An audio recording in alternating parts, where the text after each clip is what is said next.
Gabby Concepcion at Carla Villana ng Stolen Life at Zephanie ng Sparkle You nagpasaya sa Balanga City, Bataan. Tunghayan sa report.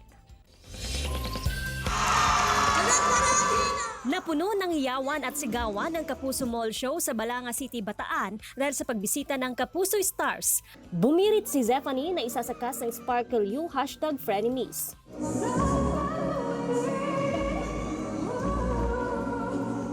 Happy si Zephanie na makita ang kanyang fans on her first time sa Regional Mall Show. Sa lahat po ng mga pumunta para manood at sumuporta, maraming salamat po sa inyong lahat. At sana nag-enjoy po kayo at napasaya namin kayo ngayong araw. At magkita-kita po tayo ulit next time. Stephanie, magaling kumanta eh. Present din ang dalawa sa main cast ng pinakabagong TV series sa Afternoon Prime na Stolen Life. Nagandog ng awitin si Carla Villana.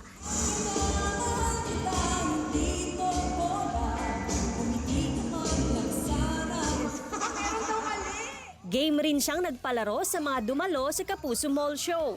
Kapuso! Siyempre maraming salamat sa kanilang lahat. Kasi yung karamihan sa kanila dati pa lang nag-aabang na po eh. So hindi lang yung parang dumaan o nagpakita lang po today. Yung talagang alam po nila in advance and talagang hindi lang mga locals pero may mga dumayo pa po, 'di ba, para panoorin po kami ngayong. Lahat ay nagsitayuan ng lumabas na ang the one and only Gabby Concepcion. Ilan sa kanyang fans, nakasama pa niya sa entablado, sa sayawan at game ring nakipagkantahan. Maraming salamat sa mga dumating. Talaga naman, nakikita namin yung mga mukha nila. Masayang masaya. Maraming salamat din sa mga nakipag-duet at nagtangkang umakyat para sumayaw. Yung mga iba nakasama namin. Maraming salamat sa inyo. Maraming salamat sa suporta. Si Gabby, tsaka si Carla. Bakit si Gabby? Siyempre, paborito ko siya eh. Joan Punsoy para sa Mornings with GMA Regional TV.